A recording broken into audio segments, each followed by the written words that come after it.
Peraí que ele tá lento, agora foi.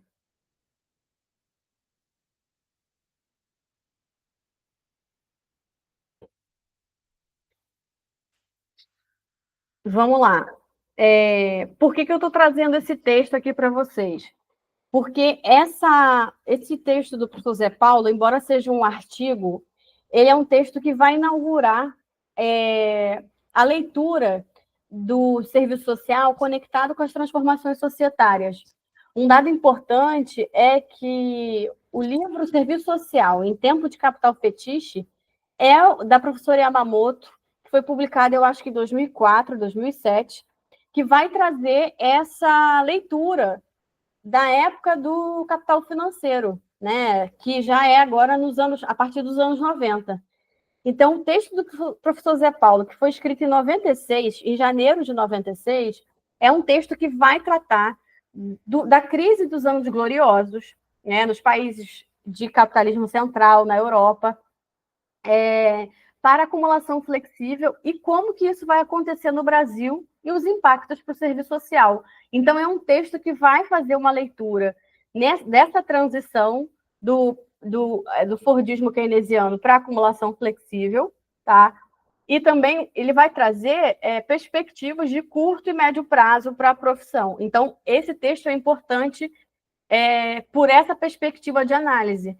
Porque, embora a profissão já tenha uma maioridade intelectual nos anos 80, ainda não se tinha uma análise mesmo das transformações recentes, porque pensando que em 1996, o fim dos anos gloriosos, que data aí dos anos, meados dos anos 70 para os anos 80, ainda estava bem recente, tá bom? Por isso que essa obra é muito importante, esse artigo é muito importante.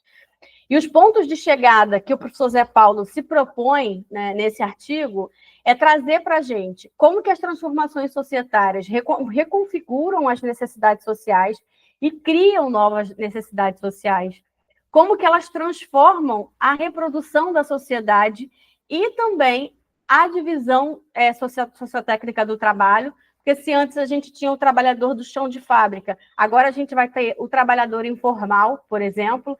O Uber é uma expressão disso, o trabalhador do Uber, do iFood, né? E o impacto dessas transformações societárias para a profissão, inclusive para determinar quais são os elementos, quais são os determinantes, né, que conectam a profissão com essas mudanças, inclusive para pensar o futuro mesmo da profissão a curto e médio prazo. E a linha de raciocínio que ele faz é justamente dizer, olha, vamos analisar esse período histórico, que é o período da crise dos anos gloriosos para o modelo neoliberal, do Estado neoliberal e da acumulação flexível. Inclusive, ele demarca que esse período histórico, porque nesse período começam a surgir novas demandas por conta da mudança do padrão de acumulação. E ele fala que é importante estar atento a essa transição econômica, né, e social, porque dela vai surgir demandas emergentes e a profissão precisa traçar estratégias para essas demandas emergentes, né? Porque quando eu digo a vocês, se antes o trabalhador quebrava um braço na fábrica, hoje esse trabalhador tem burnout. Hoje esse trabalhador tem aquela ALER, né, que é a lesão por esforço repetitivo, diversos adoecimentos de saúde mental, as questões também de xenofobia, né, inclusive no ambiente de trabalho, o racismo, que são questões que na época dos anos gloriosos, pelo modo também de acumulação e um melhor acesso a serviços que a classe trabalhadora tinha, né, tinha uma melhor qualidade de vida, não no Brasil, tá? Que isso fique claro, mas nos países de capitalismo central. Então, as demandas sociais que eram criadas ali e reproduzidas naquela década, né? Naquelas 3 décadas, são diferentes das que vão ser processadas agora com o Estado neoliberal e a acumulação flexível, né? E aí, outro ponto da linha de raciocínio que ele traz é o que a gente tem que evitar nessa linha de raciocínio? É a fuga para o futuro. Porque quando você faz isso, você evita a preocupação com o presente. E outro ponto que ele traz é que se deve evitar uma operação especulativa. O que é isso? Ficar procurando um monte de hipóteses, porque você tende a projetar o futuro e fazer análises muito abstratas, porque você só pode pensar em possibilidades se você analisar um período histórico determinado. Então, para a sua prova, o que você tem que levar se cair?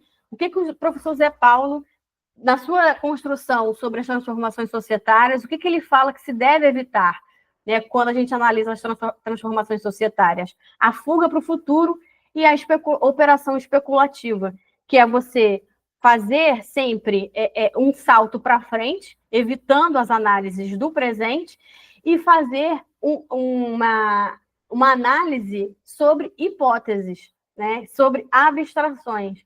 E aí, elas duas estão muito conectadas, porque se você foge para o futuro e não analisa o presente, o que você vai ter é um quadro de hipóteses, de abstrações, porque você não analisou o real, o momento presente, ok? Ele traz outros pontos na linha de análise dele, que é o quê? Pensar a profissão não como resultado do macro só, né? Ela não pode ser produto só da intervenção do Estado ou da mudança do padrão de acumulação, que antes era fordista keynesiano e agora é de acumulação flexível, né? Sob a ótica do capital financeiro. A gente não pode olhar só nesse leque. A gente tem que pensar também que o projeto ético-político responde a esse processo macroscópico. O projeto ético-político responde à profissão dentro da sua própria ótica ali internamente, mas também aos processos sociais. Eles estão conectados tanto às mudanças estruturais quanto às mudanças da profissão. Estão conectadas. E aí ele fala assim, olha, a profissão ela tem uma direção ético-política hegemônica, mas que não é hegemônica no sentido de que a maioria dos profissionais, em número, é no nível mesmo da correlação de forças, das disputas de projetos, qual que conseguiu tensionar e ganhar legitimidade no corpo profissional, né? E que ela não é homogênea, ela não é igual. Não só no seu campo de trabalho, quando você está lá discutindo, né? Digamos, a Cândida está lá no INSS, e aí tem uma reunião com o médico perito sobre um benefício de prestação continuada. Se esse médico trouxer uma perspectiva do tratamento hospitalocêntrico, né, de que aquela demanda é uma demanda do hospital ou é uma demanda clínica somente, né, que não corresponde a uma demanda objetiva, né, da necessidade do benefício, que não é uma carência só de recurso financeiro, que é uma carência fisiológica, que é até inclusive uma falta do usuário não se disponibilizar para o trabalho, né? Tem muito isso, assim, as pessoas não querem trabalho, elas querem emprego, como se o emprego fosse ainda um luxo, né? Como se a pessoa estivesse querendo se dar ao luxo. Não, o emprego corresponde a direitos trabalhistas assegurados, né? Tem toda uma mistificação disso, né? E aí a Cândida está lá nesse cenário discutindo a demanda de um usuário que tem uma necessidade oncológica que o incapacita para o trabalho, ou uma pessoa com deficiência, né, que não tem retaguarda financeira nem de si próprio, nem da sua família. Então, quando a Cândida traz na discussão com o médico perito que o acesso ao BPC vai garantir que esse usuário tenha liberdade no seu território para transitar nos serviços, para ir ao CAPS, para ir ao centro de reabilitação, que ele vai ter acesso a uma alimentação adequada, que ele vai conseguir ter melhor acesso a medicações. O que ela está trazendo aí? Ela está trazendo os princípios de justiça social, de acesso aos direitos sociais, de liberdade. Então, não só, e o professor Zé Paulo pontua isso, que essa luta de projetos profissionais é dentro da profissão, mas também entre as profissões, né? Por isso que o nosso código de ética ele vai prezar pelo pluralismo entre perspectivas que apoiem um projeto democrático, né? E aí, outro ponto que ele traz na linha de raciocínio é, se a gente está falando de transformações societárias, nós precisamos pensar em o quê? Na articulação de novas competências. Porque se a gente tinha demandas antigas, como eu disse, o trabalhador antes tinha um adoecimento que ele quebrava um braço, levava um choque. Hoje o trabalhador tem burnout. Hoje esse trabalhador tem síndrome do pânico. Então, é só para ilustrar, né? Claro que o leque é muito extenso, mas que o professor Zé Paulo vai dizer, a gente precisa acompanhar as transformações societárias para articular novas competências e se antecipar a elas de forma criativa e crítica. Vocês estão me ouvindo? Só por desencargo de consciência. Sim. Ah, tá. Obrigada. Porque às vezes eu esqueço que o microfone está desligado, eu fico assim.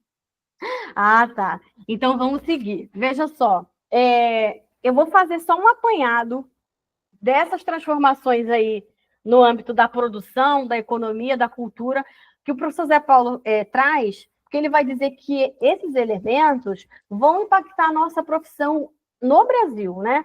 Por mais que o Brasil ainda vai ter uma transição para acumulação flexível de forma capenga, com perdão da palavra, né? Nessa ótica de país periférico, né? Onde as coisas chegam depois, para atender também o mercado internacional. Ele traz esse apanhado para pensar a profissão, né? As perspectivas de curto a médio prazo para a profissão. E aí, o quadro histórico, né, que ele faz, período histórico determinado, que ele traz na sua linha de raciocínio, é esse, né, da crise dos anos gloriosos, a crise do padrão fordista keynesiano, onde estava o trabalhador ali na esteira da produção, no seu lugar, de uma forma vertical, né? E a gente vai ter a transição desse modelo rígido para acumulação flexível, muito por conta da mudança tecnológica, que antes estava muito voltada para a mecânica, para a eletromecânica, e agora a gente vai ter a era informacional, a robótica, principalmente, né? Que vai expulsar muitos trabalhadores do chão da fábrica, principalmente, né? Porque não precisa mais daquele trabalhador operando, como é que se fala? Movimentos primários, como apertar um botão, né? Não precisa mais, né, disso. E aí, ele vai dizer, olha, a fábrica, ela não vai ser aquela fábrica mais concentrada, ela vai ser uma fábrica segmentada, ela vai ser uma fábrica horizontalizada. O que é isso? Segmentada, meninas, é muito no sentido de que a produção vai estar segmentada a nível, não na divisão de funções, mas no âmbito do território, no âmbito da perspectiva de produção, porque se antes se produzia para o país, agora se produz para o globo, entende? Então, é segmentada no sentido, como é que é o nome da palavra? Exógeno, né? Que é para fora, né? É segmentada. Pensem logo na Shopee. É a cara da segmentação da produção. E a outra horizontalizada, que é isso? Hoje o trabalhador ele é um parceiro, ele é um colaborador. Ele sabe qual é a meta financeira da empresa, né? E, inclusive, ele tem a participação nos lucros, que é uma forma de salário indireto, onde o capital não perde nada, na verdade, lucra muito mais. Por exemplo, eu posso dar um exemplo na minha família. Eu tenho uma prima que trabalha no Banco Itaú. Ela sabe quanto que o banco lucrou e se orgulha, né, pelo lucro do banco. Ela se vê naquela meta, porque tem toda uma cultura de empresa que as assistentes sociais participam também, disseminando isso entre os trabalhadores. Então, e o professor Ricardo Antunes, ele vai dizer isso, a maior conquista dessa transição, né, que é do capital financeiro, é a cooptação da subjetividade do trabalhador. Porque antes, o trabalhador, ele trabalhava para fazer aquela tarefa já pré-estabelecida e algo que não mudava muito. Era por anos aquela atividade que ele fazia, que seja descarregar uma mercadoria. Era sempre assim, né? E ele não tinha noção de gestão da empresa, nem do lucro. O objetivo dele era o salário. Hoje, o objetivo é que, por exemplo, falando da minha prima, que o objetivo é que o Itaú lucre milhões, bilhões, porque ela vai conseguir a participação no lucro dela. Mas que fique claro que isso aí, o lucro dela, a participação dos lucros, está dentro de uma perspectiva da exploração da força de trabalho dela. E um exemplo também é que é descentralizado, né? A ideia dos bancos mesmo, até para trazer isso, antes o banco era agência bancária. Hoje o banco não é mais agência bancária. Na verdade, é a área menos rentável, são as agências bancárias. O que é mais rentável é o quê? É a gestão de contas.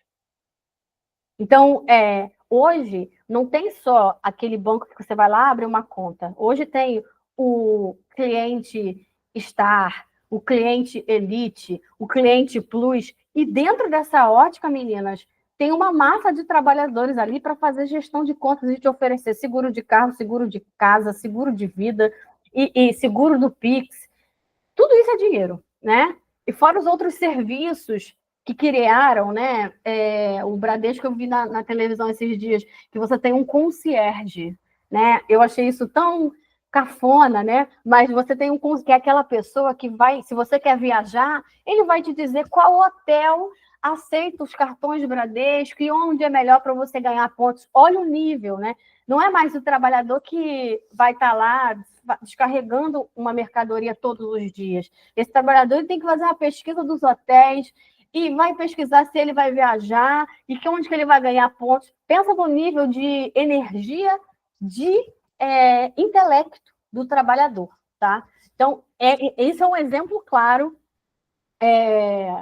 e não à toa que as assistentes sociais do Banco Itaú, por exemplo, vão atender trabalhadores com burnout, porque pensem no leque de tarefas de sobrecarga intelectual que esses trabalhadores de banco têm, né? E aí, o Estado ele vai sair de cena como principal meio aí de intervenção na economia. O Estado vai diminuir muito, né, a criação de indústrias, de empresas. Por exemplo, o Brasil criou a Petrobras no governo Getúlio Vargas, né? Hoje a gente não fala, né, de criação de empresa no Brasil, né? Na verdade, é empresa para privatizar, como é a EBSER, né? E outro ponto é quando o Estado sai dessa intervenção direta na economia, dá uma liberdade para o capital conquistar outros territórios. Um exemplo é a loja da Nike, ó, a Nike, que se ela tem a sede dela na Califórnia, por exemplo, ela consegue ter escritórios no mundo inteiro, né? Que o professor Zé Paulo vai chamar dessa articulação supranacional. E pensar também, meninas, que, por exemplo, essas marcas de pasta de dente, leite em pó, maionese, às vezes é uma holding. Que é isso? São várias empresas juntas de países completamente diferentes que têm um leque de produtos que são distribuídos mundialmente. E isso antigamente não existia. A Ford produzia carro, caminhão, né? A Colgate produzia pasta dentária, pasta de dente. Então, hoje não. Hoje você vê empresas que antes eram só de um ramo produzindo de forma globalizada. E aí esse capital financeiro que a gente vê, que parece que é uma coisa muito abstrata, mas não, né? Esses dias meu marido estava falando, né? O Pix no crédito, né? Ele estava falando da taxação do Pix no crédito. Você pode fazer um Pix no crédito e que a taxa é absurda. Isso aí é capital financeiro, né? Até uma ideia muito mistificada, que é o quê? Você compra e ganha pontos. Você compra e aquilo ali vira pontos em dinheiro. Isso é uma forma também de capital financeiro, né? Se você divulga um produto, você ganha tanto de bônus. Isso é uma forma de você captar, inclusive, a imagem da pessoa, né? O serviço criativo dessa pessoa e a imagem da pessoa quando ela divulga um produto, para ela ganhar. Isso é uma forma também de capital financeiro, né? Escamoteado, né? meio maquiado, mas é também. E aí ele vai falar da acumulação flexível, que muito se fala, né? Isso cai em prova também, né? Que fala-se que a acumulação flexível tem uma economia do trabalho vivo, e os críticos, né, do marxismo vão falar que é o fim da sociedade do trabalho. Mas, na verdade, não é isso, né? A gente tem uma expulsão dos trabalhadores do processo formal da produção para ter contratações flexíveis. E aí, quem vai ficar nesses empregos formais, vamos dizer assim, vai exigir dessas pessoas uma superqualificação e uma polivalência. Hoje a gente pode até observar em alguns concursos a exigência de experiência, né? Às vezes é um concurso para CLT, mas tem também ou os processos seletivos em que você tem que ter especializações ou tempo de experiência, e não necessariamente você vai fazer só uma atividade do assistente social dentro daquela instituição. Você vai fazer o trabalho do assistente social na assistência, você vai fazer na saúde, você vai fazer na educação, dentro de um mesmo espaço, né? Isso nas Forças Armadas acontece, né? Bastante. Então, outro ponto que ele vai trazer que a acumulação flexível traz com força é o trabalho da mulher. Por quê? Porque é mais barato. Né? O professor Zé Paulo fala, né, que o impacto cultural do movimento feminista, que as mulheres no Brasil foram votar, se eu não me engano, em 1942, 32, ou até foi mais ou menos assim. Então, bebendo dessa fonte aí do movimento feminista na Alemanha, na Inglaterra, né, de uma leitura crítica do lugar da mulher. Só que olha como que a mudança social e econômica impacta também no lugar da mulher. Porque se nos anos gloriosos a mulher ficava em casa para cuidar da família, para que o homem pudesse estar bem no trabalho, disposto, saudável, cooperativo, a mulher agora... Oi? Alguém perguntou alguma coisa? Não. Mas você falando aí, eu posso complementar, Bruna? Claro. Ó, tem um texto também, eu achei muito parecido o texto, né? Transformações Societárias e Serviço Social, com um texto de Antunes e Alves, que eu não sei se você já leu, que é sobre assim, as mutações no mundo do trabalho na era da mundialização do capital. Esse texto é muito bom, e quando José Paulo Neto fala sobre o trabalho, né, da mulher, o Antunes também, ele fala também, ele vai enumerar, o Antunes e o Alves, né, eles irão enumerar alguns pontos, e é justamente isso, sobre essa questão aí do trabalho feminino, né, que existe essa desigualdade salarial muito forte. Aí tem até um pedacinho do texto que eu achei bem interessante desse Antunes, que fala assim, ó: esta expansão do trabalho feminino tem, entretanto, um movimento inverso, quando se trata da temática salarial, na qual os níveis de remuneração das mulheres são, em médias, inferiores àqueles recebidos pelos trabalhadores. O mesmo ocorrendo com relação aos direitos sociais e do trabalho, que também são desiguais. Então, a gente vê a questão da desigualdade salarial, né, gritante aí do trabalho feminino, que é exatamente a mão de obra barata. Sim. Né?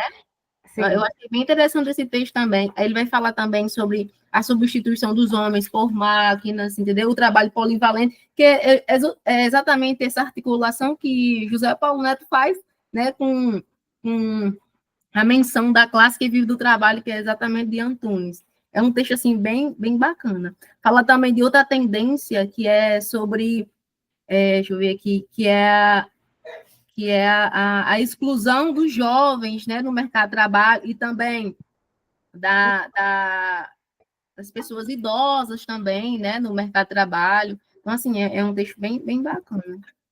Sim. Gleide, esse texto eu já li, sim, esse texto. É um texto também que cai em prova. Ele é mais sucinto do que o texto do professor Zé Paulo. E aí, essa questão do jovem que você trouxe é muito interessante, porque até quando você trabalha com... Se vocês trabalharem em programas de jovem aprendiz, primeiro emprego, onde o assistente social vai trabalhar no fortalecimento da rede para esse jovem permanecer no programa, né, no acompanhamento desse jovem da família também, o que acontece? Hoje o jovem não se vê com a carteira de trabalho assinada. Esse jovem quer ser influenciador. Esse jovem quer ser empresário. Por quê? Porque hoje essa ideia do trabalhador formal, ela foi muito diluída por essa ideia da pós-modernidade, né? De que o sujeito que faz a história, não importa a história, o sujeito é a história. Né? Nós não somos sociedade, o que vale é o indivíduo. E esse empobrecimento mesmo do jovem no sentido intelectual, porque o conhecimento é o agora. O conhecimento é o que você posta no TikTok em 3 segundos. E a expulsão dos trabalhadores, como a Gleidiane falou, vai impactar esse jovem que não vai ter, se a acumulação flexível vai querer um trabalhador super qualificado, esse jovem não se qualificou ainda, né? Então, cadê a oportunidade para esse jovem? Principalmente para os jovens pretos e da periferia. Então, essas mudanças aí, que é o ponto seguinte, né? Que o professor Zé Paulo fala que há uma conexão dessa acumulação flexível, a revolução tecnológica e o capital financeiro, que o professor Ricardo Antunes vai chamar de metamorfoses no mundo do trabalho, ou mutações, como a Gleidiane falou. E aí, minha gente, ele vai falar que já caiu também em prova que, por conta dessas mudanças, né, desse trabalhador agora, que é polivalente, que tem um vínculo de trabalho precarizado, que se vê ali em conflito com as tecnologias, né, que se sente até ameaçado por essas tecnologias, a ótica do capital financeiro, em que o que vale são os juros e não o valor da mercadoria, é o que você consegue imputar de juros. O Pix é uma expressão disso. Ele facilita o teu pagamento. É muito mais rápido, ágil e não tem taxa. Mas o que o capital financeiro faz? Agora você pode pagar o Pix no cartão de crédito, com juros, sei lá de quanto. Então, tudo isso faz com que o trabalhador não seja mais aquele corpo de trabalhador formal, que tem sua carteira assinada, ou que é um servidor público. Não, o serviço público até olhado com um olhar de atraso mesmo, burocrático, né? Isso é funcional ao capital financeiro, ao Estado neoliberal. Veja, ele vai falar que é um conjunto heteróclito. Se cair na prova de vocês, saibam que é um conjunto heterogêneo. A classe trabalhadora é desse jovem aí que a Gleidiane falou, esse jovem que não tem espaço na força, na produção, não tem espaço no mercado de trabalho, dessa mulher que um exemplo claro, né? E a professora Yamamoto vai falar isso também, gente, que né, a partir dos anos 90 no Brasil, a gente vai ver formas de trabalho que tinham sido abolidas. Que é o quê? A forma de trabalho análoga à escravidão, como a gente descobriu no ano passado, né? Veio à tona, trabalhadores aqui da Bahia que estavam no Rio Grande do Sul na produção de vinho, de champanhe, em condições de escravidão que eles apanhavam, né? O trabalho infantil, as luvinhas, né? Eu já fiz luvinha com a minha família para vender, aquelas luvas que vão na caixa das tintas, né? Isso aí é análogo à escravidão, além de ser, não necessariamente no sentido das condições, né, do cerceamento ali da pessoa estar presa, mas no sentido de que você fazia 100 luvas, eu acho, para ganhar R$5, ou 1.000 luvas para ganhar R$5, era alguma coisa assim, né? E totalmente informal, você não tinha garantia nenhuma se você ia receber aquilo, né? E essa mulher que vai fazer esse trabalho também dentro de casa, né? Esse trabalho por peça. Eu conheci muitas costureiras que ganhavam por peça, pela quantidade que elas costuravam, e não tinham garantia nenhuma. A C&A, alguns anos atrás, e a Riachuelo também veio à tona, delas usarem força de trabalho chilena, onde os trabalhadores ficavam acorrentados ao pé da mesa e comiam pão velho. Assim. Então, a gente vê aí que essa classe trabalhadora não é mais aquela classe trabalhadora com direitos trabalhistas garantidos, né? E muito diversa, né? Composto por homens, por mulheres, por migrantes, por imigrantes, né? E aí, no nível social e cultural, ele vai falar de que as mulheres ganham muito espaço no nível da cultura e da política, conquistando direitos, né, que antes não tinham, né, direito das gestantes, direito das mulheres trabalhadoras, os jovens também, nessa leva aí da redemocratização, da luta contra a ditadura e pela restauração da democracia brasileira. E também a gente vê, como eu falei no slide anterior, a imensa quantidade de trabalhadores desprotegidos. A pandemia trouxe isso recentemente, né, que a gente viu famílias que não conseguiram pagar aluguel ficarem em situação de rua, né? Mas nos anos 90, a gente vai ver no Brasil esse jovem sem emprego, né? Porque precisa ter uma super qualificação. A gente vai ver mulheres entrando no mercado de trabalho ganhando bem menos, ou também nesse trabalho em casa, né? Produzindo por peça, por tempo de trabalho, né? A gente vai ver migrantes e imigrantes compondo essa classe trabalhadora desprotegida. E um outro ponto interessante que o professor Zé Paulo traz, que essas transformações societárias implementam, instauram uma cultura ao consumo, né? A gente fala aí de que o que é simbólico é o que tem razão. Ganha significado, o símbolo ganha significado. E as redes sociais são uma expressão cotidiana disso, né? Por exemplo, me dá uma certa angústia o WhatsApp, né? Que eu separo até um tempo para usar ele, né? Que hoje você não se despede mais das pessoas, né? Você não fica online, você não precisa se despedir, é só você fechar o aplicativo. A linha de uma conversa hoje mudou, a estrutura de uma conversa mudou completamente. Se a pessoa não te responde, isso pode, dependendo da sua personalidade, da relação que você tenha com essa pessoa, se a pessoa não te responde ou demora a responder, você entende que aquela pessoa não quer falar contigo, que aquela pessoa não gostou da mensagem, que aquela pessoa está com raiva. Se você não participa de um grupo, se você participa, por exemplo, de uma igreja, de um grupo católico, e você fica sabendo que tem um grupo e você não faz parte, isso afeta o seu ego. Você se sente excluído, né? Não que, isso não acontecia antigamente, isso acontecia antigamente. Se tivesse um grupo de leitura e você não participasse, não fosse convidado, mas o convite era físico, chegava na sua casa ou pelos correios. Hoje é tudo mais rápido, mais instantâneo. Você é afetado de uma forma acelerada e instantânea pelos signos que representam a forma como a gente se relaciona. Isso é bizarro, né? Mas é tomado como muito concreto, né? Hoje, se você recebe uma curtida num post, meu Deus, ninguém gosta de mim. É um pouco isso, tá, gente? Mas que esses usuários, né? Isso afeta a nossa vida, a vida dos nossos usuários. Isso vai chegar para você, seja no INSS, seja num CAP, seja numa clínica da família, seja no Ministério Público, no Tribunal de Justiça. Usuários que são dependentes das redes sociais, dependentes dos jogos, né? Hoje tem aí quase uma epidemia de jogos, né?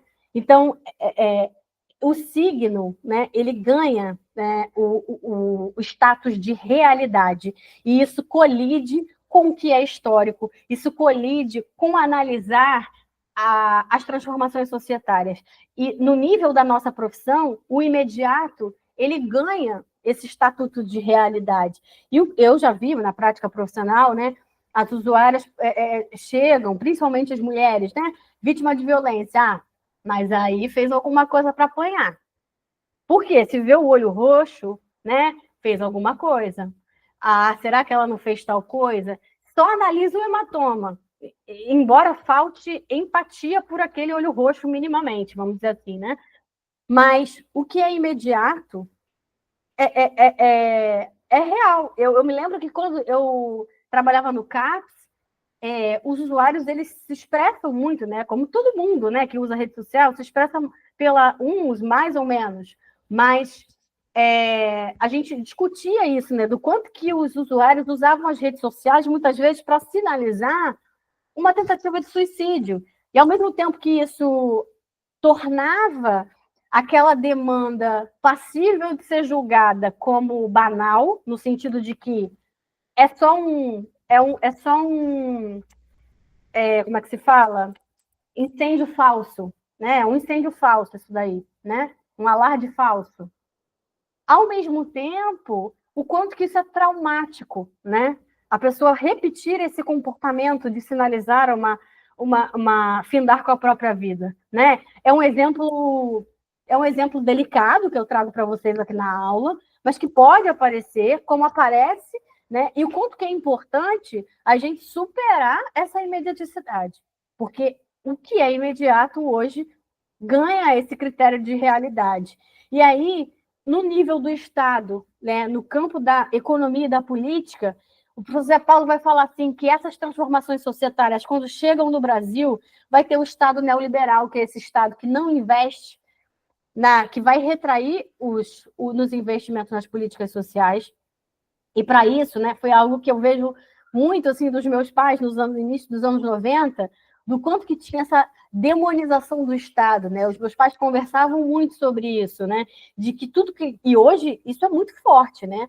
Quando se fala do SUS, é sempre pedindo desculpas que o SUS não funciona. Por exemplo, a pessoa foi bem atendida no SUS. Aí, apesar de ser o SUS, eu fui muito bem atendida. Por quê? Porque a cultura que se tem é que o SUS não presta, que o Estado não funciona.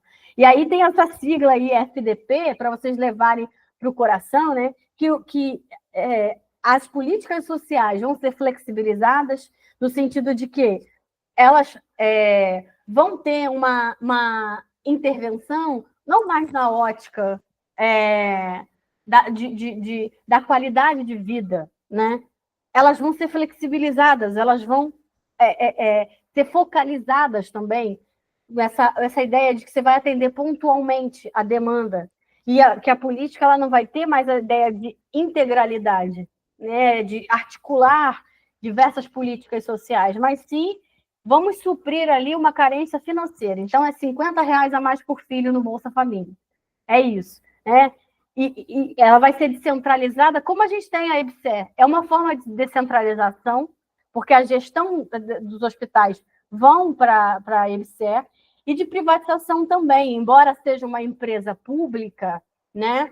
A gente tem que ter cuidado, que é uma forma também de que você mantém ali uma gestão de uma empresa, né? De direito privado, me corrijam se eu estiver errada, né? Mas, mesmo que seja de direito público, a gente vem aí de uma quebra em relação à articulação com o Ministério da Saúde, com os conselhos de saúde, uma troca mais facilmente de diretores, não são mais pessoas que são concursadas de estatutário, né?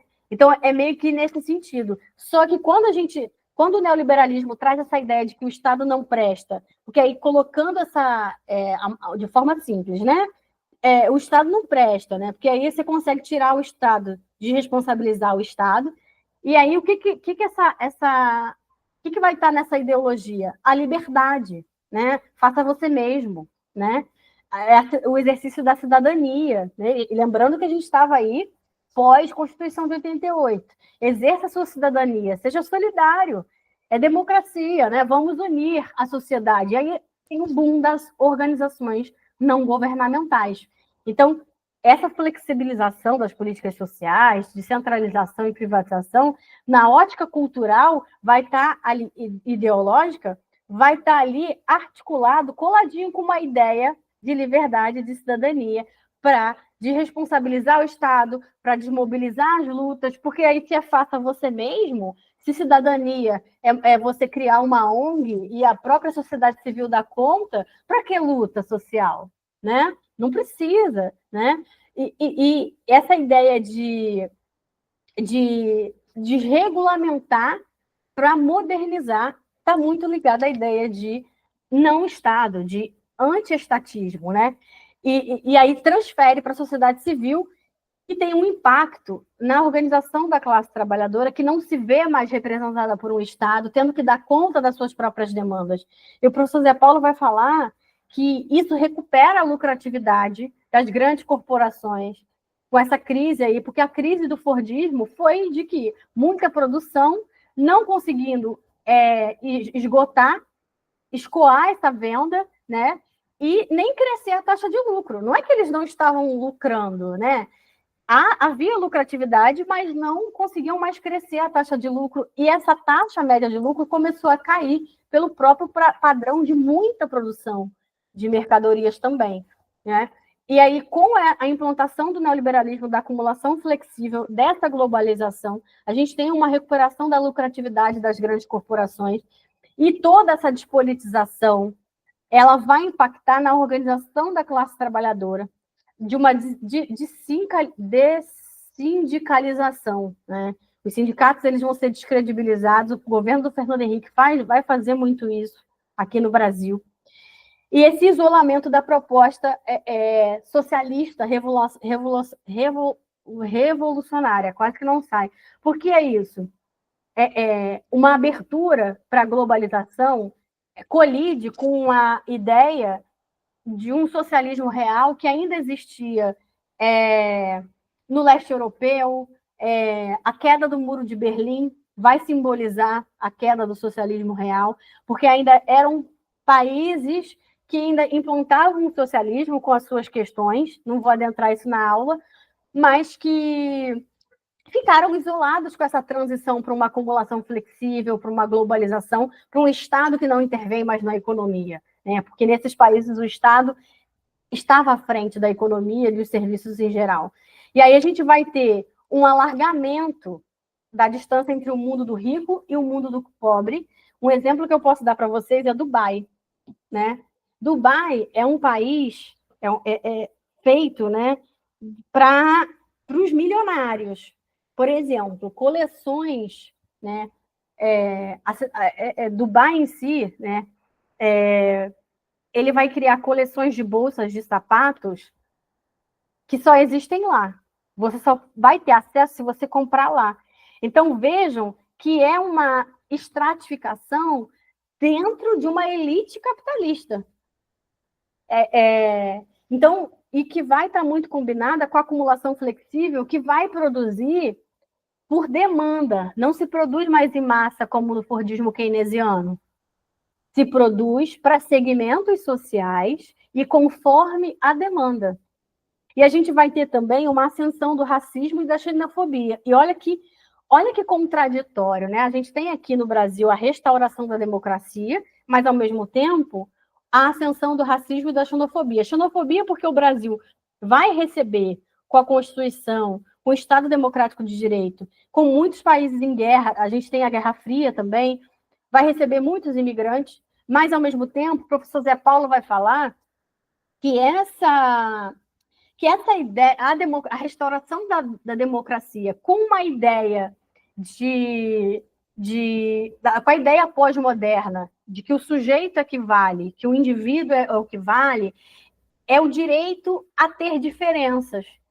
E aí, nessa ótica que a gente tem de um país que vai entrar numa cultura do consumo, da satanização do Estado, da privatização das políticas sociais, a gente tem, como a gente vê recentemente também, né, permanece no Brasil, expressões racistas, né, de um Brasil que ainda não conseguiu saldar essa dívida, né, pagar essa dívida social, né, e a gente tem uma ascensão do racismo, né, porque se antes a gente tinha uma ditadura que não tinha liberdade de expressão alguma, abre espaço no mundo globalizado para o direito às diferenças, mas nessa estratificação social, nessa ruptura, nessa diferença de classes e piora da pobreza e aumento ainda mais da concentração de renda, abre espaço, sim, para expressões racistas e xenofóbicas, machistas e tudo mais.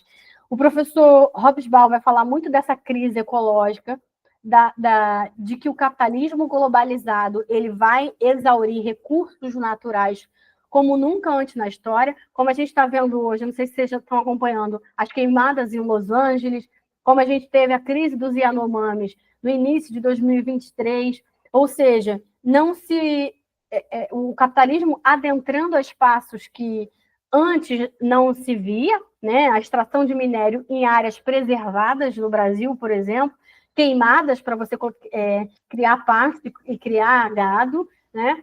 Tudo isso é um rebatimento de um capitalismo globalizado, né? Supranacional, que o professor Zé Paulo vai falar. Porque quem explora a madeira no Brasil não são as grandes madeireiras nacionais, né? São madeireiras francesas, suíças, Entende? Então, a dimensão que isso ganha a nível de exploração dos nossos recursos naturais nessa dita globalização. E o Brasil vai ter aquela cara de quê? Mais uma vez, né, o capitalismo periférico. Ele vai absorver essa transição para acumulação flexível, só que o Brasil, o professor Zé Paulo vai falar assim, isso é importante para a prova de vocês. O professor Zé Paulo fala que quando há a implantação do neoliberalismo no Brasil, vai ser um neoliberalismo matizado, ou seja, misturado. Por quê? Porque o neoliberalismo ele corta direitos sociais. É aquele Estado que vai cortar mesmo no orçamento a política de assistência, a política de saúde, que vai privatizar o SUS, certo? Só que ele fala assim, o professor Zé Paulo, o Brasil não tem gordura para queimar, porque a gente não teve estado de bem-estar social. Isso é muito importante. Então, para o Brasil, as consequências serão piores ainda, né? De um Brasil na linha da pobreza. Eu me lembro que tinha uma campanha, eu não sei se era Zero Fome, Brasil Sem Fome, alguma coisa assim, que a Globo fazia, né? De doação de alimentos e tal. As campanhas do Betinho também eram muito fortes também, né? Do combate a não só a pobreza, mas ao HIV. Então, do nível de alimentação, de saúde, o Brasil ele vai entrando profundamente num momento muito crítico para a classe trabalhadora, tá? E aí, essa desregulamentação do Estado, que a gente vê o Criança Esperança, eu sempre cito, né? O Criança Esperança é um símbolo disso, o Teleton, né?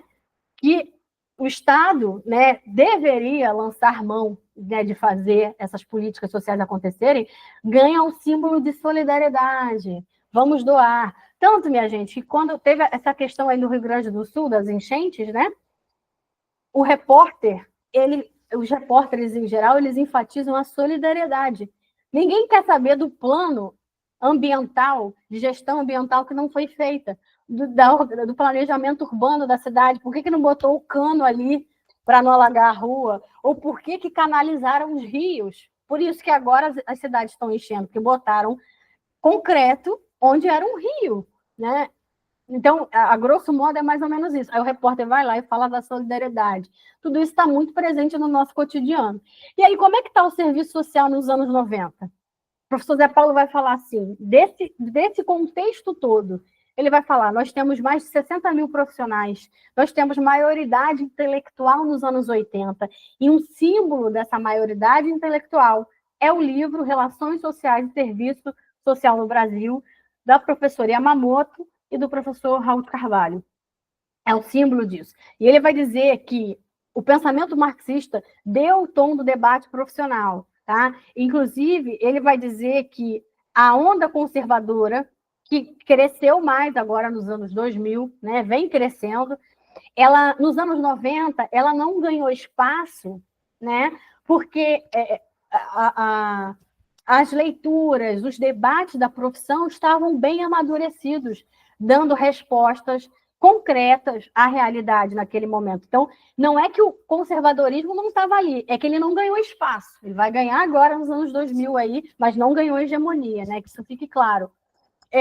Então, ele vai falar que a gente tem pós-graduação, que a gente vai ter a Associação Brasileira de Ensino e Serviço Social, depois que vira a BEPS, né? A gente vai ter o currículo mínimo de 82, a gente vai ter a revista Serviço Social e Sociedade, que é onde tem essa publicação do professor Zé Paulo, e a interlocução, né, muito fruto aí da renovação profissional de teóricos, com teóricos do exterior, do Brasil com o exterior. Inclusive, onde eu estudei, na UFRJ, tem muitos professores que são do Uruguai e da Argentina, que acho que representam um pouco essa interlocução efetiva, né, que aconteceu. Então, a gente tem uma profissão madura intelectualmente nos anos 90, consolidada no âmbito da academia, tá? E na sua perspectiva teórica, e na produção também científica.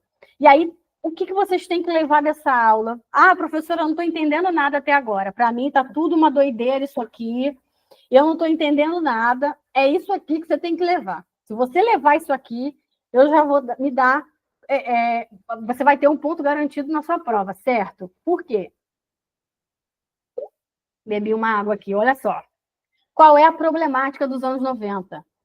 A legitimidade social da profissão. Por quê, minha gente? O serviço social, nos anos 90, não tinha consolidado uma legitimidade com as classes subalternas, com a classe trabalhadora. Não tinha. E aí vamos fazer um gancho para a nossa origem, a origem da nossa profissão, que é o quê?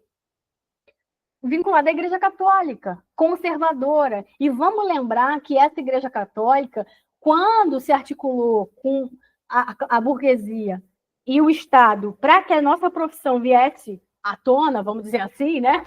Fosse uma demanda efetiva e concreta, essa Igreja Católica ela estava buscando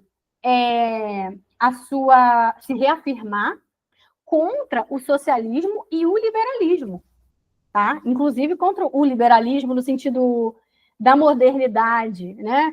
Do pensamento, que a razão ela era a razão com R maiúsculo, era o mote do momento e não mais as respostas da realidade pela perspectiva da igreja.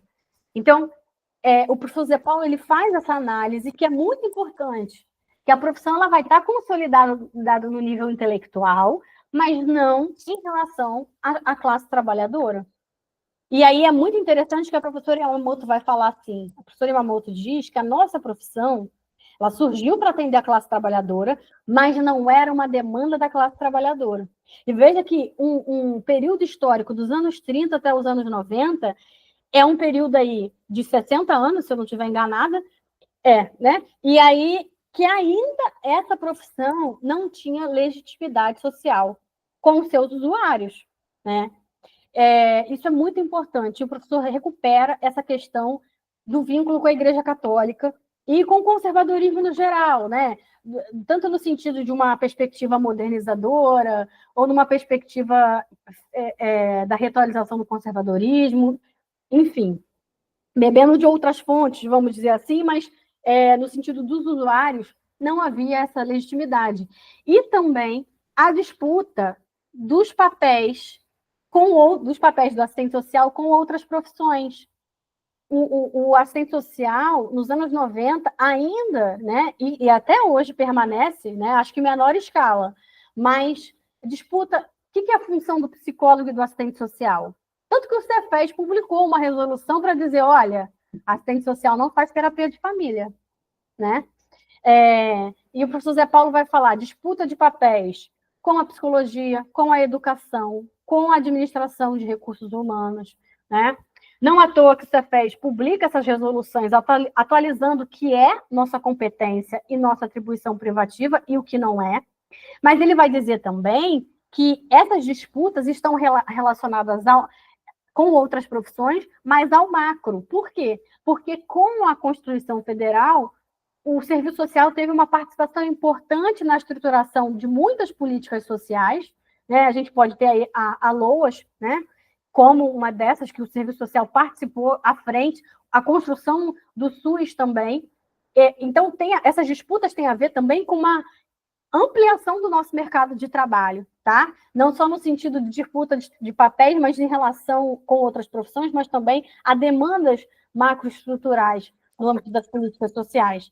E aí, o texto do professor Zé Paulo, no início da aula, eu disse, né? Ele inaugura essa leitura das transformações societárias, né? E aí o professor Zé Paulo vai dizer que as problemáticas o serviço social não tem essa legitimidade social com as classes subalternas, tem uma disputa de papéis com outras profissões, tem um avanço teórico enorme, né? O livro da professora Yamamoto é uma expressão disso, mas é débil, ou seja, é frágil em relação às mudanças societárias, porque ainda não se atentou ainda de que tem que fazer essa análise, e ele traz isso de forma inédita para a nossa profissão. Desse período aí, do fim dos anos gloriosos e a entrada do neoliberalismo no Brasil, tá? Então, ele fala também de outro ponto problemático, que é a distância do diálogo entre as vanguardas acadêmicas e a massa de profissionais, que essa vanguarda acadêmica estava lá na academia, né? É isso mesmo, como a gente pode imaginar de imediato. Quem produzia, né, E aí ele fala, né, que as produções estavam muito vinculadas ao debate sobre democracia, sobre instrumentalidade, sobre concepção de Estado, sobre política social, que, né, o professor Faleiros é um exemplo disso, né, mas desconectada com a massa de profissionais. Tá? Então, são essas 3 problemáticas que a gente tem nos anos 90, que fica aí na sua prova, é importante que você saiba. E aí tem uma questão da formação que ele traz. Se antes a gente tinha, né, até na capa do livro Relações Sociais e Serviço Social no Brasil, a capa do livro são mulheres brancas, né, de uma classe média, média alta, que puderam ter acesso à universidade, que puderam estudar, né, porque isso não era aberto, né, as mulheres no Brasil demoraram a ter acesso à escolarização, isso foi luta mesmo, né? Então, o perfil dos alunos, né, muda nos anos 90. E aí vai entrar um público mais da classe popular. Ele vai falar médios, baixos e baixas, né? Mas das classes populares. E também um empobrecimento cultural desses alunos. E aí ele fala, né, que isso não está relacionado, né, pelo fato de não é uma relação de causalidade, né? O fato do perfil dos alunos terem mudado não quer dizer que, né, por serem alunos das classes populares, mais das classes populares, não quer dizer que esse empobrecimento cultural se deve a isso, né? Mas de que eles estão presentes e que o questionamento da profissão vai sendo mudado, ele vai acontecer nos anos 90, embora a gente tenha uma recente hegemonia do projeto ético-político, vai acontecer justamente também por essa mudança no perfil dos alunos, pelas demandas que vão aparecendo dentro da universidade e da própria necessidade da profissão estar alinhada ao movimento, ao que está acontecendo na universidade e nas mudanças do Estado, né? A gente vai ter um Estado recém-democrático, com uma Constituição fresquinha para implementar direitos sociais, mas aí a gente vai ter o mote do governo Lula, né, no primeiro governo, foi o Bolsa Família, que era um programa. É contraditório, né? Um governo que se elegeu a favor das políticas sociais implementa um programa. Hoje é um direito, né? A renda mínima básica, né, é um direito, mas antes não era. Então, tem essa questão da formação. E outro ponto da prática é que as vanguardas acadêmicas, né, que estão lá na produção da pesquisa e tudo mais, elas eram desconectadas da massa, né? E aí, consequentemente, a gente vai ter uma pouca produção, né, teórica sobre a prática profissional. E ele vai falar que a gente vai ter uma conexão insuficiente entre o campo da formação e o campo da intervenção. E, além disso, a concorrência com outras categorias, como a gente vai ter aí, como ele coloca como problemáticas, né, que a disputa de papéis do assistente social com outras profissões, né, com essa legitimidade social, vai ter essa concorrência com a psicologia, com o pessoal da administração também, e uma insegurança na formação, porque a gente vai ter ainda uma bibliografia, embora se tenha maioridade intelectual, a gente tem pouca bibliografia da prática profissional. O professor Maurílio Matos, ele vai falar isso sobre a assessoria e a consultoria, que ainda se tinha muita leitura sobre experiência de estágio, não sobre assessoria e consultoria na prática profissional, né?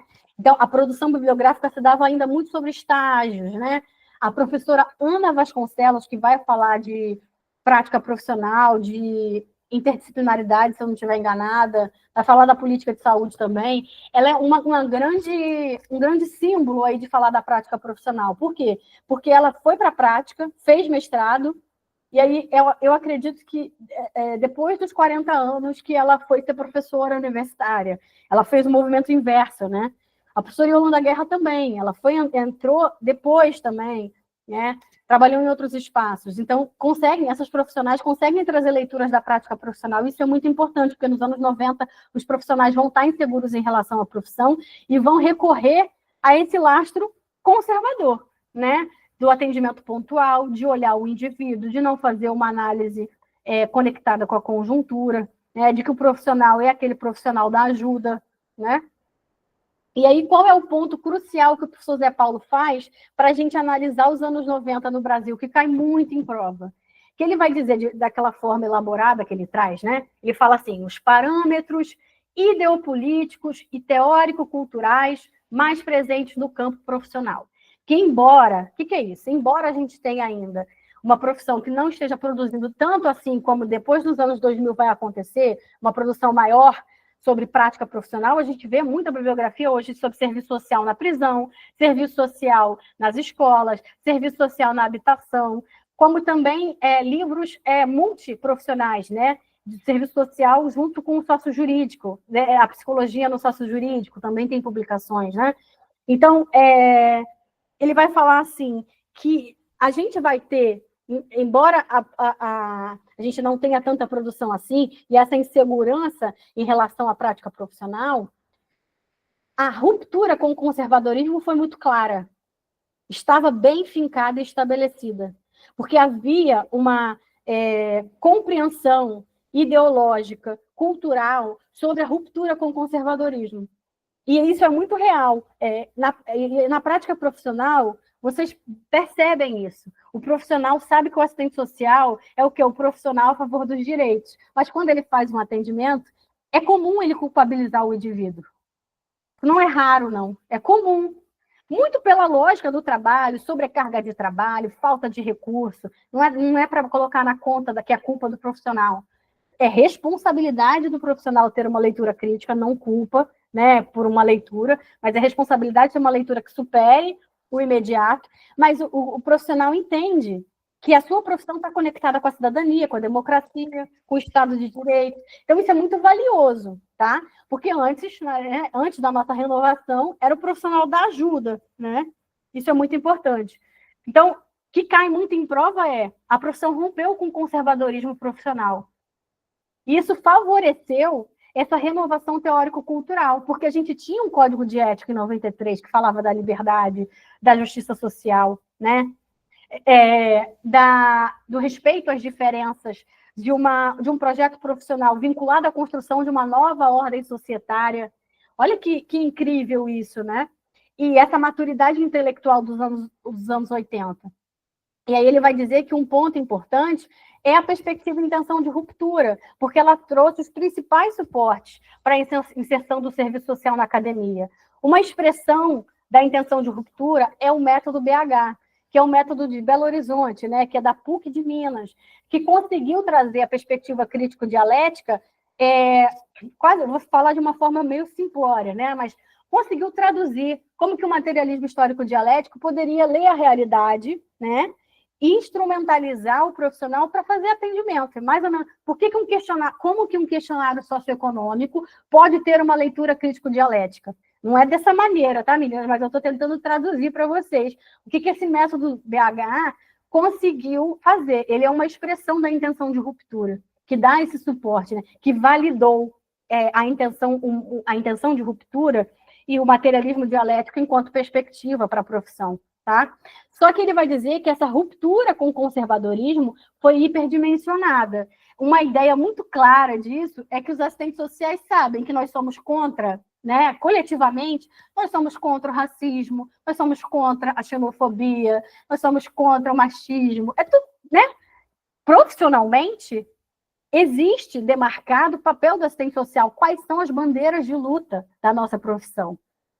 Só que foi hiperdimensionado no sentido de que, lembram-se que eu disse, né, que a pós-modernidade, as outras perspectivas conservadoras, elas nos anos 80, elas não conseguiram ter espaço para ganhar legitimidade, porque a perspectiva marxiana, deu muito chão, deu muito elemento, e o próprio debruçar da categoria, né, de buscar esse amadurecimento, esses estudos, tá? Mas foi hiperdimensionada. Inclusive, o professor Zé Paulo fala que, nas pesquisas que ele fez, nos encontros da categoria, era comum o excesso de militância. E aí, o professor Zé Paulo também fala isso, né, de que tinha uma certa militantização, né, se por um lado o profissional pode ser fatalista, de achar que a realidade é impossível de mudar, por outro lado tinha essa coisa de achar nos anos 70, nos anos 80, do profissional ser o agente da transformação. Isso já caiu em prova, inclusive. Então, essa ruptura com o conservadorismo foi hiperdimensionada, viu?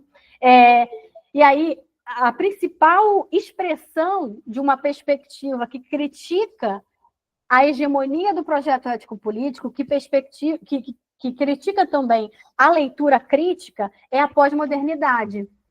Ela vai olhar a perspectiva crítico-dialética, que bebe dessa fonte do marxismo, né? Ela vai criticar porque a perspectiva crítico-dialética ela estuda a totalidade. Por exemplo, quando eu disse da usuária que chega com o olho roxo, né, no CRAS ou no CREAS, você não tem que olhar só o olho roxo e dizer o marido dela bateu nela porque estava irritado, ou porque ela fez alguma coisa, a janta não estava pronta. Não é isso, né? Ela não fez o papel dela de esposa. Ou simplesmente porque, ou numa leitura menos conservadora, né, vamos dizer assim, a usuária chegou com agressão, com uma marca de agressão física, porque o marido dela é usuário de álcool. Tá, a resposta não é só essa, né? Ele tem que ser acompanhado pelo CAPS-AD, né? Mas qual é a questão do uso abusivo de álcool desse usuário? Isso, né? Quais questões ele tem? Será que não precisa também de um acompanhamento psicológico, psiquiátrico, que de fato tem no CAPS-AD? Outro ponto, quais são as angústias dessa família? Angústias no sentido subjetivo e objetivo, tá, gente? Porque ter as contas atrasadas gera uma angústia. Então, a pós-modernidade fala, isso é demais, assim, fala que isso é uma ortodoxia, que a perspectiva marxista, ela é muito rígida, que tudo tem que conectar o capitalismo, que tudo tem que conectar a perspectiva de análise. Por exemplo, se eu falo da usuária, não é só que a usuária que foi vítima de violência. Ela não foi vítima de violência, ela foi para a pós-modernidade, está tudo muito vinculado àquele sujeito. Aquele sujeito é usuário de álcool e ele tem essas questões. Claro, tem. Mas tem um capital que oferece bebida alcoólica à torta e à direito. Que a cultura do trabalhador brasileiro de descanso é ingerir bebida alcoólica, que é uma droga lícita, né? Lícita, mas não deixa de ser uma droga. Então, olha só, né, o que é permissivo? Isso também tem que ser analisado, porque as nossas escolhas estão condicionadas ao que nos é ofertado por esse modo de produção. Eu não conheço determinada obra de arte, a Cândida não conhece determinado país, a Gleidiane não acessou, não comprou uma Mercedes, não porque ela não quer, é porque esse modo de produção capitalista determina o nosso lugar social. Entende? Então, e aí a perspectiva pós-moderna vai dizer assim, não, é muito ortodoxo, tem muita rigidez na análise, né? Tudo é na perspectiva de totalidade, tudo tem que olhar para a história. A grosso modo é assim, tá? E aí fala e muitas profissionais falam isso, né? Que o marxismo não dá conta, né? Que a perspectiva crítica não dá conta de responder questões de gênero, questões de cultura. E uma coisa importantíssima aqui, né? Que vocês têm que guardar no coração de vocês. O professor Zé Paulo fala que a perspectiva crítico-dialética ela se fundamenta no marxismo, mas não só nele. É muito importante lembrar que essa maturidade intelectual e a renovação profissional tem muita relação com a entrada do serviço social na pós-graduação e a sua conexão com as ciências sociais, principalmente com as teorias democráticas. Então, não é só marxismo quando se fala de hegemonia. O fundamento, sim, tá? Mas não só. Por isso que o nosso código de ética permanece ali com o pluralismo entre correntes democráticas, deixa isso claro, tá? E aí, quais são os apontamentos que a gente faz já para encerrar essa aula, né? Ele fala que o serviço social é uma possibilidade objetiva. Nesse quadro histórico e no anterior, tá? Dos 30 anos gloriosos. E que o projeto ético-político ele responde essa possibilidade objetiva. Ele responde às condições do real. Ele não é algo que a categoria pensou só para ter legitimidade entre a profissão, entre os profissionais. Ele responde concretamente ao macro, quando vai dizer somos a favor dos direitos sociais, da equidade. Isso tem a ver com o movimento do nosso próprio Estado democrático de direito.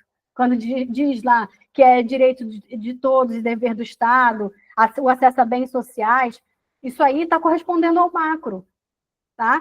Como também responde a demandas da realidade, dos usuários, que foram às ruas demandar um SUS, junto com a reforma sanitária, demandar um SUS que olhe o processo de saúde e doença na perspectiva da totalidade e não na perspectiva da doença, né? E aí ele vai falar assim, isso aí para levar para o coração, que o futuro da profissão e a permanência dessa hegemonia, a manutenção dessa hegemonia vai depender da profissão, né? Das respostas qualificadas às demandas sociais, da cultura profissional. O que é cultura profissional, gente? É quando fala dos nossos valores, é quando fala do nosso aporte teórico, da fundamentação teórica, das articulações que a profissão faz, como, por exemplo, a categoria agora se mobilizou em relação ao corte do BPC, a suspensão do BPC, tudo isso faz parte da nossa cultura profissional e a direção social estratégica da categoria. Então, o professor Zé Paulo vai dizer assim, ó, a nossa profissão, como possibilidade objetiva, vai depender dessa cultura profissional, da capacidade de dar respostas, fazendo essa ressalva de que ela jamais é um bloco homogêneo, mas diferenciado e em movimento e de luta por hegemonia. Quando eu já vi no Facebook, alguns anos atrás, né, o serviço social clínico, parece uma coisa distanciada, mas isso é real, tá? Que é aquele profissional que vai fazer constelação familiar, aquele profissional que vai querer fazer terapia no atendimento, tá? Então, o projeto ético-político está em constante disputa, né? E aí ele fala, que está aqui em amarelo, né? O campo ideopolítico, né? Dos valores, do posicionamento político da categoria, tem que estar articulado aos determinantes do exercício profissional. Ou seja, se agora o assistente social está tendo que preencher planilha de produtividade, está tendo tempo de produção, tempo de atendimento, você tem que atender em 15 minutos, se ele está tendo salário rebaixado, o campo ideopolítico, ou seja, os valores, as bandeiras de luta, as articulações políticas, o engajamento da categoria, do conjunto Cefes-CRES, tem que estar vinculado aos determinantes do exercício profissional. Não pode estar desvinculado pensando... Por isso é uma ressalva que ele faz, meninas, por conta de que... eu ouvi um barulho aqui, peraí. Acho que alguém querendo... sim. Pode falar, Gleide. O que você está falando, assim, é muito importante, porque essa cultura é exatamente relacionada ao nível de consciência do profissional. Então, se o profissional ele tem uma formação, né, vou dizer assim, fortalecida, consequentemente, esse profissional ele vai ter chance de ter uma atuação mais resistente, entendeu? A esse cenário que é tão regressivo aos direitos, né? Então, assim, na medida que ele tem uma consciência elevada, né, tem uma criticidade, né, para responder às demandas, ele vai dar, de certa forma, uma resposta, né, aos seus usuários, de maneira articulada com o nosso projeto político, né, pautada aí no nosso código de ética, na lei de regulamentação. Então, assim, é o nível de consciência desse profissional, a qualificação desse profissional, de não exercer a profissão por exercer, né, de não fazer esse trabalho de maneira... entrar numa rotina, né, de ir para o trabalho, só de ir para o trabalho, entendeu? Assim, no popular que eu estou falando, né? Mas ter esse nível de consciência e também ele de certa forma, ter um posicionamento, né? Tipo, se algo não está funcionando no seu trabalho, como na residência, né? Queria que eu trabalhava na UBS, né, como residente, e simplesmente a diretora queria que eu entregasse ficha, entendeu? Para a questão da vacina.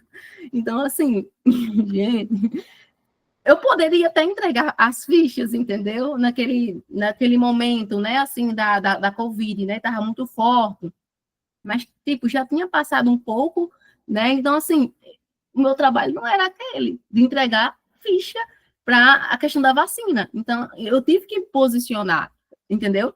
Eu tive medo, com certeza, a gente tem medo, né, de se posicionar, mas é preciso se posicionar e dizer, não, eu não posso fazer isso, porque tem isso de acordo com o meu código de acordo com a minha lei de regulamentação, o meu trabalho não é esse, não. Então, isso seria um desvio de função. Então, assim, é o nível de consciência. A antiga assistente social, né, de lá, distribuía, mas eu não. Entendem? Não porque eu era melhor do que ela, de maneira E nenhuma. você era residente, né? Isso. Então, assim, o serviço social, de certa forma, ele é capaz, né, de a gente fazer diferente, né, de trazer o que é realmente a profissão, o que é para ser feito na profissão, de fazer a diferença e viabilizar direito. A gente não está lá para viabilizar direito, a gente não está lá para fazer a diferença na vida dos usuários, então bora fazer, mas isso vai depender do nível de consciência, né? E, é muito importante isso que a Gleidiane está falando, porque às vezes parece que não tem solução, né? Teve uma vez que eu estava trabalhando numa UBS também, e um usuário, ele caiu de uma árvore, que ele estava trabalhando, ele era eletricista, e ele caiu de uma árvore e quebrou uma das pernas. Só que ele morava num cortiço completamente insalubre, assim, em relação à condição sanitária mesmo, assim, bem precário. E aí ele era diabético, tinha diabetes, né? E essa perna dele, tipo assim, o hospital, ele quebrou a perna, colocou engessou, e não tinha ninguém para cuidar dele, não tinha ninguém para higiene, ele não tinha nem como andar. Ele tinha uma muleta só, mas não tinha como ele se apoiar, porque eles engessaram a perna dele até a virilha. Então, ele não conseguia. E para a cadeira de rodas, não tinha como, porque ele não teria apoio, porque a perna só ficava esticada, né? Eles tinham que ter engessado até o joelho, para ele poder dobrar a perna. Então, eu me lembro que foi uma discussão assim com a enfermagem, porque chegou a hora da avaliação com ortopedia, que não era lá, né, era no hospital, né, de média complexidade, e não tinha transporte para ele, né? Porque aí qual foi a estratégia? Discutindo tudo. Ele vem para a UBS, a gente chama a ambulância e a ambulância leva ele. Porque a ambulância nossa, ela não faz remoção de paciente da média complexidade. Ela faz remoção de pacientes de consulta, mas não do nosso, só quando a gente está atendendo emergência.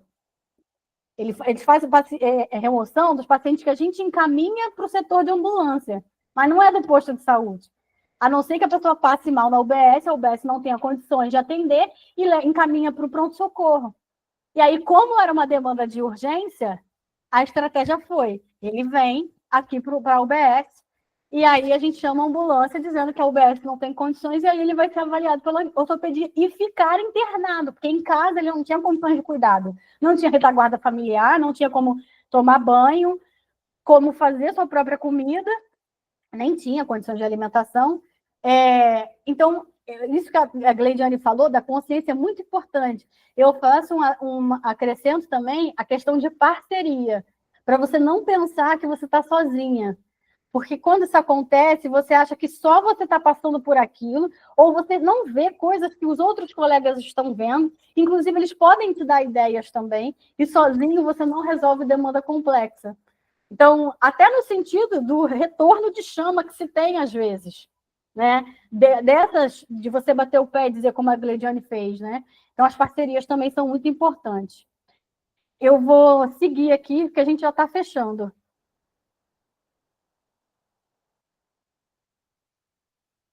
Espera aí.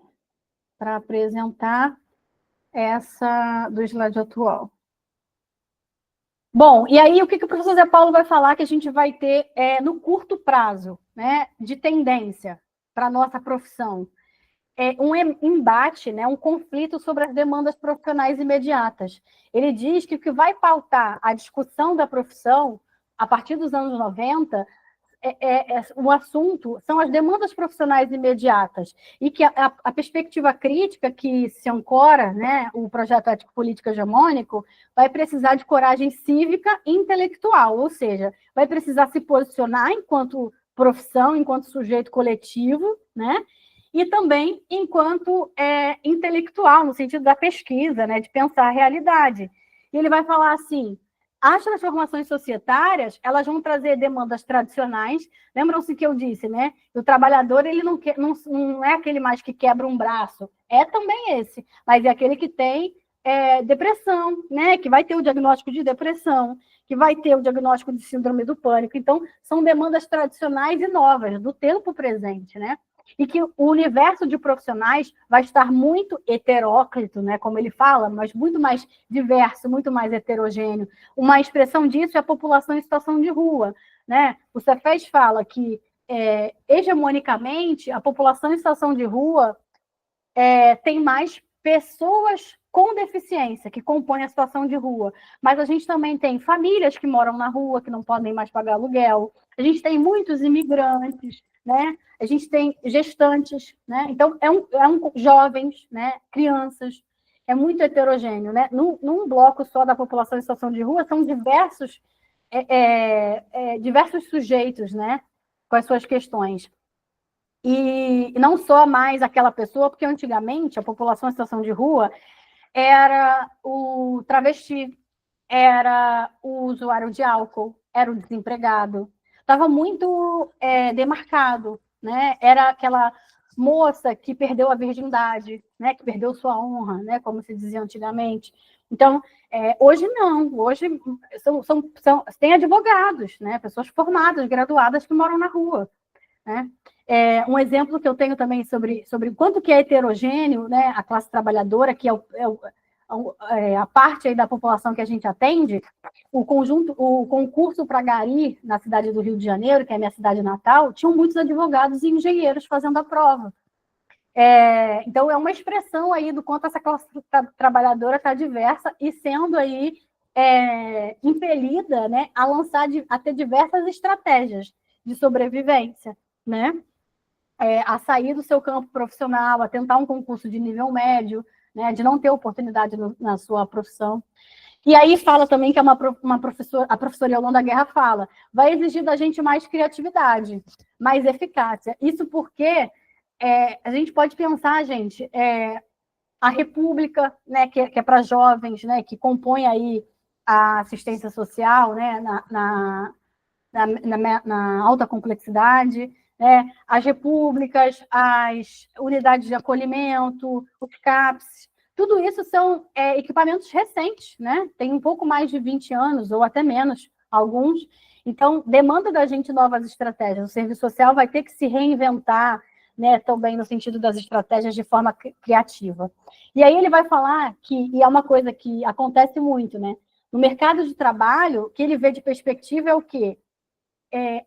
Segmentação das atividades. Os profissionais eles vão precisar se especializar um pouco mais. As residências são uma expressão disso. Que hoje você é especialista em saúde da família, você é especialista em saúde da mulher, e fora que os campos profissionais estão demandando essas especializações também, né? E aí a gente vai ver, a nível também das condições de trabalho, que a gente vai ter nas instituições estatais uma retração de direitos, né, uma diminuição aí na qualidade das políticas sociais e também de recursos, e também nas instituições privadas a gente vai ter, muito característico o controle das atividades, né, a aferição, né, do desempenho profissional, das metas, né, isso é muito característico nas instituições privadas, e também já caiu em prova também, que nas instituições privadas a gente tem uma alteração mais rápida dos papéis e das atribuições profissionais do que no espaço público, nas instituições públicas. Então, o professor Zé Paulo fala que no âmbito privado, das instituições privadas, nas empresas, a gente vai ter um esquema de controle maior e aferição de desempenho profissional, e também uma alteração mais rápida. Uma coisa é o controle de qualidade, essa trabalho com a cultura profissional, né, que os trabalhadores têm que entender a cultura profissional, eles têm que aprender, né, tem que estar entranhado na carne do trabalhador quais são os objetivos da empresa, para ele se sentir motivado a estar ali exercendo 10 funções na sua jornada de trabalho, para ele bater a meta da empresa. Então, é um pouco isso que as instituições privadas, inclusive empresas públicas, como a Petrobras, Transpetro, a aeronáutica também, o CAPES que eu trabalhei tinha controle de metas, aferição de desempenho, isso já entrou, é um certo gerencialismo que cai em prova também, né? Que você implementa a ideia, ferramentas da gestão de empresas no serviço público, que antes era muito característico das empresas privadas. Então, no CAPES, eu tinha meta de visita, na UBS, eu tinha meta de visita também para bater por mês. Então, isso aí tudo foi entrando também no espaço público. Mas nos anos 90, isso era mais recente, né? Hoje a gente vê acontecendo com mais frequência, sim. E o mercado de trabalho, ele vai falar que o problema não é a preservação dos espaços profissionais. Por quê? Porque ele vai dizer que no nível da realidade, da estrutura econômica, do Estado neoliberal, né, de como que está colocado aí as políticas sociais, a nossa profissão tem demanda. A questão é apreender a partir das novas competências e como respondê-las. Esse é o ponto-chave para ele. Não é preservar os espaços. Você estar atento às novas competências e como responder essas novas competências. Um exemplo que eu tenho para dar para vocês, só dar um gole aqui no meu café. Na aeronáutica, tem ainda, acredito eu, um nível de endividamento muito alto. É aquela história de que quanto mais você ganha, mais você gasta. E aí, o Serviço Social da Aeronáutica foi se redirecionando para trabalhar com o quê? Com educação financeira. Por quê? Porque a realidade estava ali, né? A realidade é imperativa, estava borbulhando ali de endividamento dos usuários. Isso não só prejudica no âmbito da organização financeira da família, como na saúde mental, né? Os trabalhadores não estavam conseguindo ter férias, né? E olha que a gente está falando de um extrato de trabalhadores que ganha mais que um salário mínimo, né? Alguns bem mais que um salário mínimo. Então, isso aí tem a ver com essas novas competências, né? Educação financeira é uma temática nova ainda dentro do serviço social. E para a perspectiva pós-moderna, as necessidades do mercado, quem tem que lidar com isso é a formação, é a graduação, né? Então, na perspectiva pós-moderna, isso é um problema da formação. Atender a demanda do mercado de trabalho é um problema da formação. Agora, na perspectiva crítica, é conectar as transformações societárias e ao projeto ético-político da categoria. Então, o professor Zé Paulo ele deixa isso bem destacado, que a perspectiva pós-moderna vai dizer que, em relação ao mercado de trabalho, tem que focar na formação. É a formação que vai dar conta. E o professor Zé Paulo vai falar, não que não seja um problema da formação, mas tem que conectar as necessidades do mercado às transformações societárias, ou seja, à totalidade, ao projeto ético-político. E aí, decidir o que é prioridade e pensar alternativas. É a partir disso. E aí, vai cair, isso cai na prova, viu? Isso sempre cai em prova. Ele vai dizer que as linhas de clivagem em relação a médio prazo da profissão, né? O que é linhas de clivagem? São as diferenças, tá? São o que vai se destacar de diferente. Ele vai falar as diferenças em relação às concepções, ou seja, ao que se entende sobre a profissão, vai se tornar mais nítida e vai se ampliar as diferenciações no interior da categoria. Como a gente tem aí, eu até falei, né? A resolução do Cefes de que é vedado, é proibido ao assistente social a terapia de família. Isso aí não veio do nada, né? Porque tinha assistente social fazendo constelação familiar dentro do atendimento, querendo fazer terapia, psicanálise. Isso não é atribuição da profissão, né? Então, mas tem diferenciações no interior da categoria, isso vai ficando cada vez mais latente, né? A necessidade de respostas mais qualificadas no sentido operativo, no sentido dos instrumentos, no sentido concreto, né, de qualidade mesmo de trabalho, e mais legitimadas no campo sociojurídico, no campo sociopolítico. Lembram-se que eu disse, né, que uma das problemáticas que ele aponta é a falta de legitimidade social da profissão em relação aos usuários. O usuário não sabe quem é esse profissional e por que ele está aqui, né?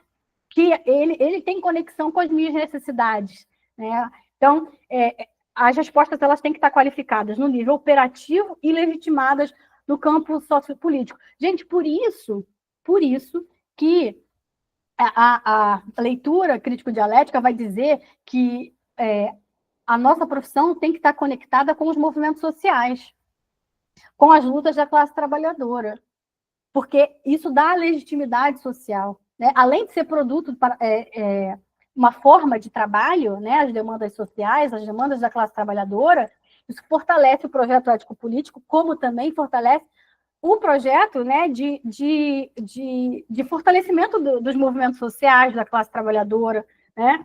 Então, outra coisa que ele fala, antecipar as novas questões para intervenção. Então, quando fala que ele diz que o problema não é preservar o espaço de trabalho, isso aí já está posto. O problema é se atentar e capturar as novas competências.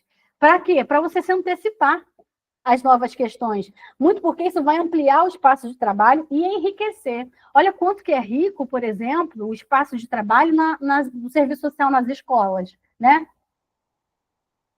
Que é uma demanda recente, né? Mas por quê? Porque o serviço social estava lá, o conjunto Cefes-CRES lutando pela lei do serviço social nas escolas, né? Tem uma também recente agora de que precisa ter área da saúde nos tribunais de justiça, e o conjunto Cefes-CRES está junto, não, porque, veja, os assistentes sociais nos tribunais de justiça, e também no INSS, que é o espaço que a Cândida vai atuar, eles cuidam dos usuários, mas quem cuida dos profissionais?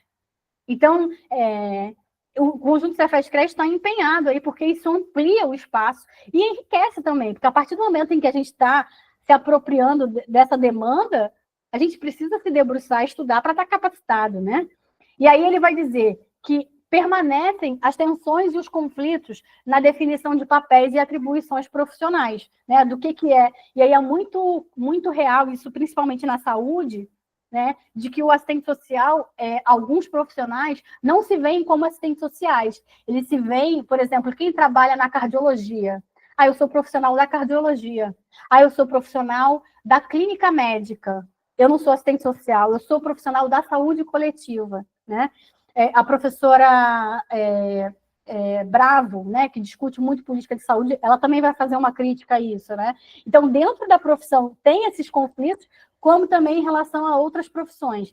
E ele vai dizer que há uma segmentação no mercado de trabalho, que o mercado de trabalho vai demandar pela questão de que o profissional agora ele tem que responder a múltiplas funções, mas também tem que ser super especialista, né? Tem que fazer um monte de coisa, mas também tem que ser super especialista em alguma coisa ou em muitas coisas. E aí vai dizer que vai ter essa segmentação do mercado de trabalho. Na categoria, vai ter uma estratificação, ou seja, vai ter uma segmentação entre os profissionais. Como eu disse a vocês, na saúde a gente vê muito, né? Eu sou quem está na psiquiatria, eu sou profissional da psiquiatria. Porque eu sou profissional do SUAS, né? Não é assistente social. Essa forma de se autorreconhecer, quando eles falam isso, né, os profissionais, não é só uma expressão à toa, é a forma como se vê.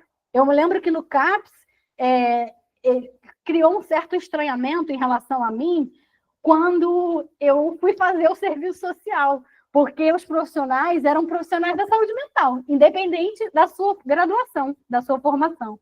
E é muito engraçado lembrar disso, porque eles ficavam, nossa, mas você realmente é assistente social, porque era muito ali diluído, né, a atuação todo mundo era profissional da saúde mental, e aí a sua atribuição privativa ficava de escanteio. Enfim, né?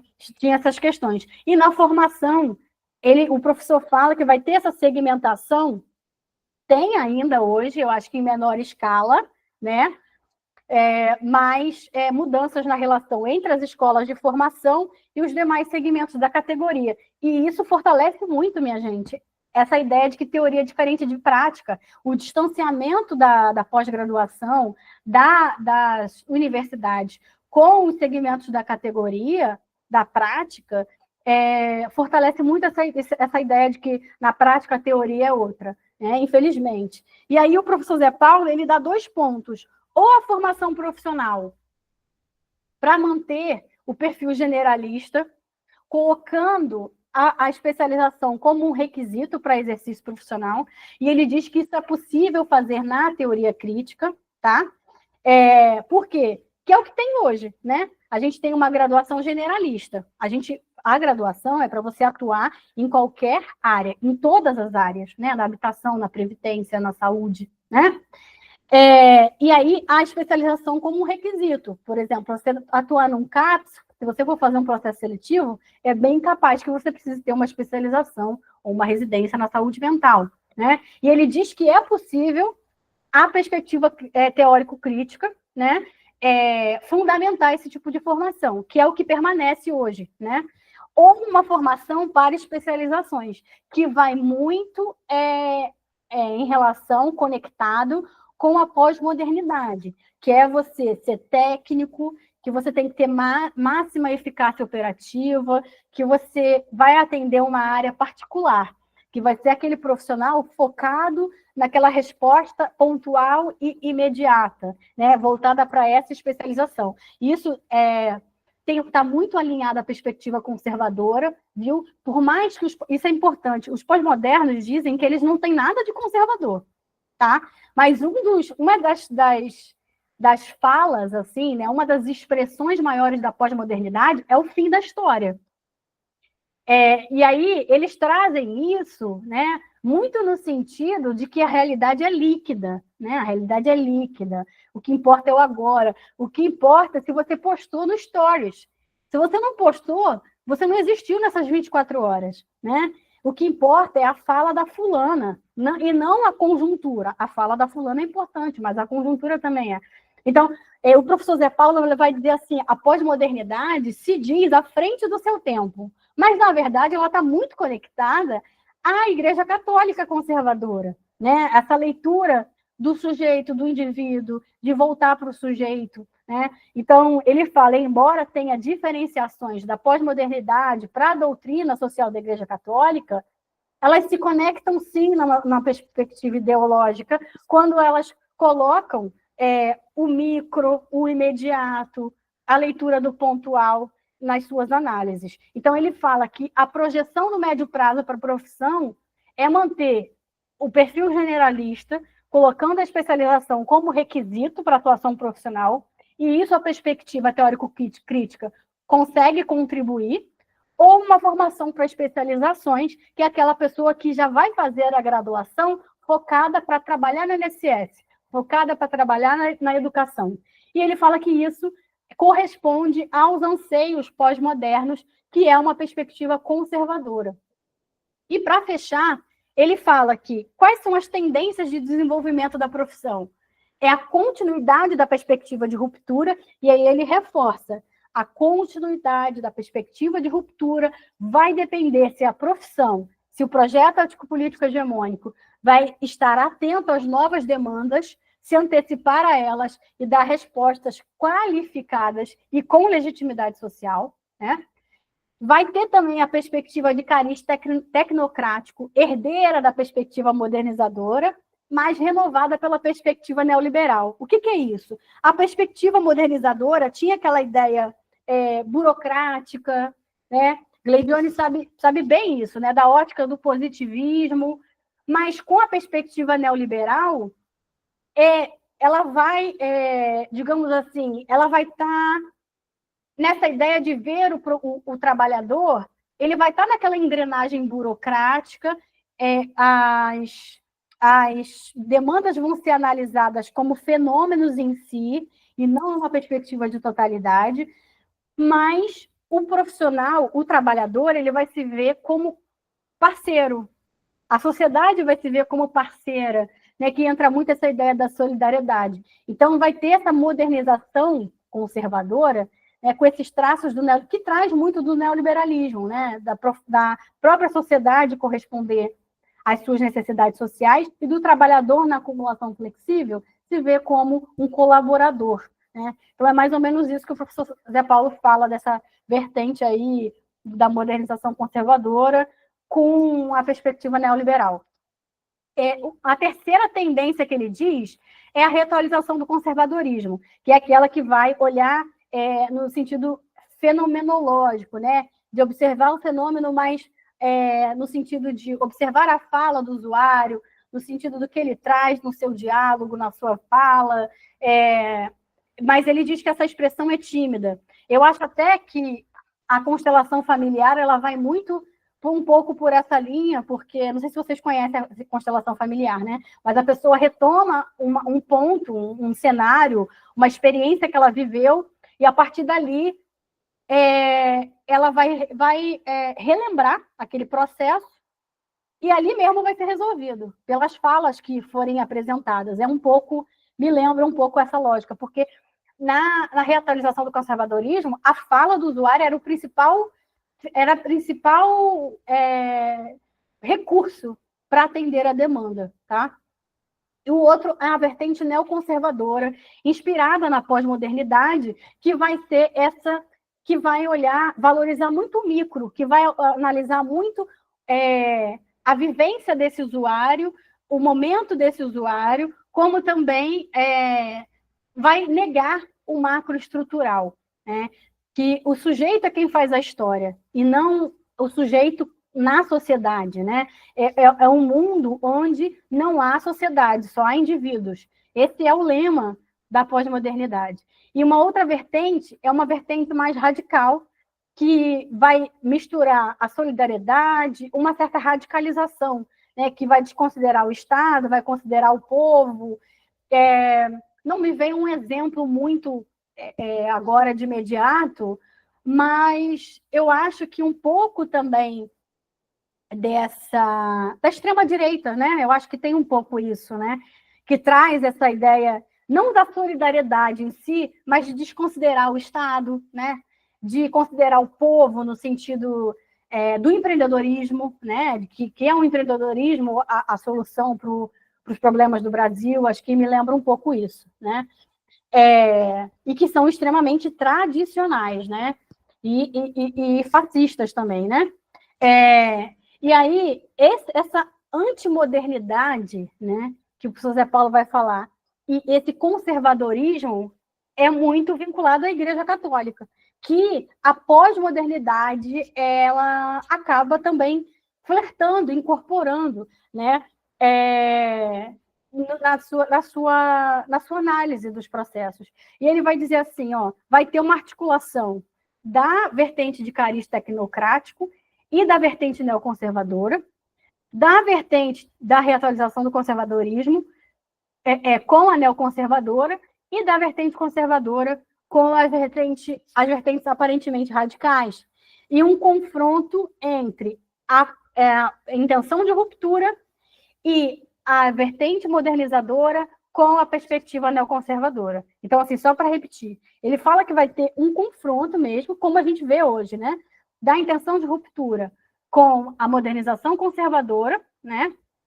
Modelada aí um pouco com a perspectiva neoliberal, e a vertente neoconservadora, que é algo que muito que a gente vê aí, por exemplo, as assistentes sociais que apoiam a proibição do aborto legal, né? Porque a gente já tem um aborto legal aí em casos de estupro, de feto anencéfalo, né? Enfim, mas tem uma frente das ciências sociais que apoia, inclusive, esse tipo de aborto legal que já é garantido, né? Como a gente tem as ciências sociais que não apoiam essa questão da expressão de gênero, né?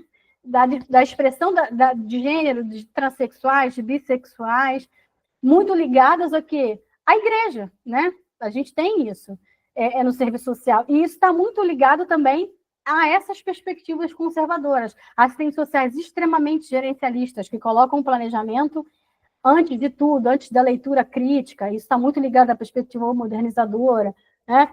E aí ele vai dizer, para pontuar, que a perspectiva teórico-crítica transcende o horizonte da ordem do capital, que é o que está no nosso código de ética, quando diz a opção por um projeto profissional, né, que supere, né, as opressões de uma nova ordem, né, que não tenha opressão de raça, classe, etnia, gênero. Então, ele se posiciona aí pela perspectiva de intenção de ruptura. Bom, é isso, meninas. Esse conteúdo a mais, né, que a gente estava para finalizar o do professor Zé Paulo. Vocês têm dúvidas? Querem fazer perguntas? Eu não estou com dúvida, não sei se a Cândida ela está, mas assim, o texto em si, né, faz uma articulação.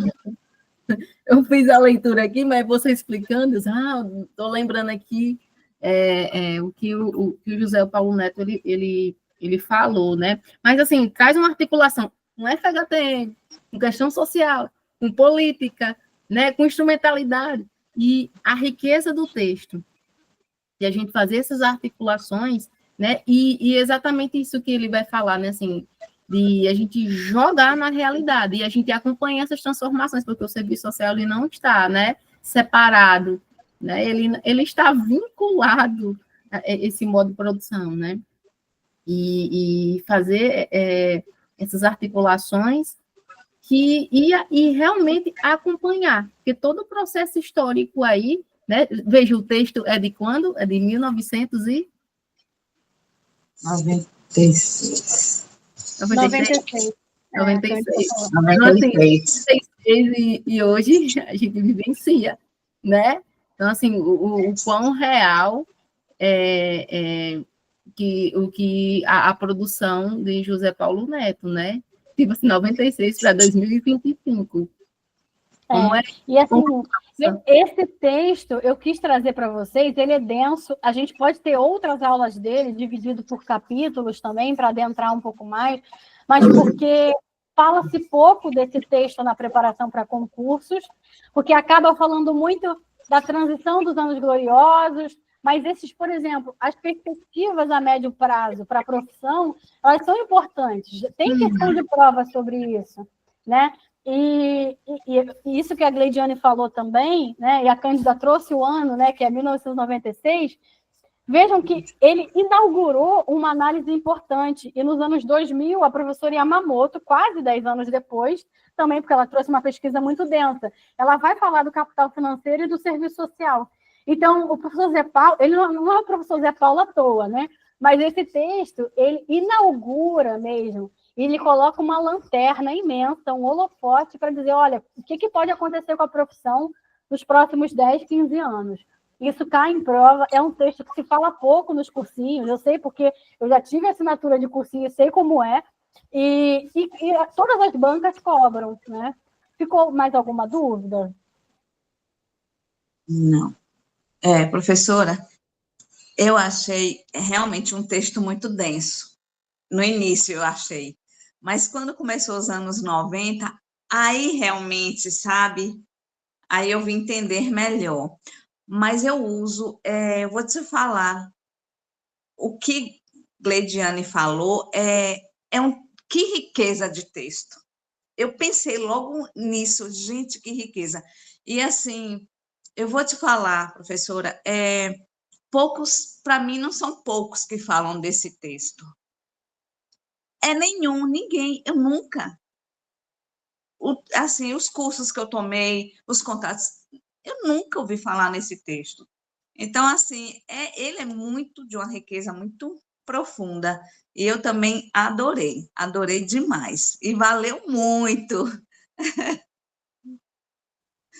É Então, isso. eu vou então encerrar a gravação, desejar bons estudos para quem vai assistir a gravação. Vou voltar aqui para me despedir das meninas aqui ao vivo. Peraí. Bons estudos para quem vai assistir essa gravação, viu?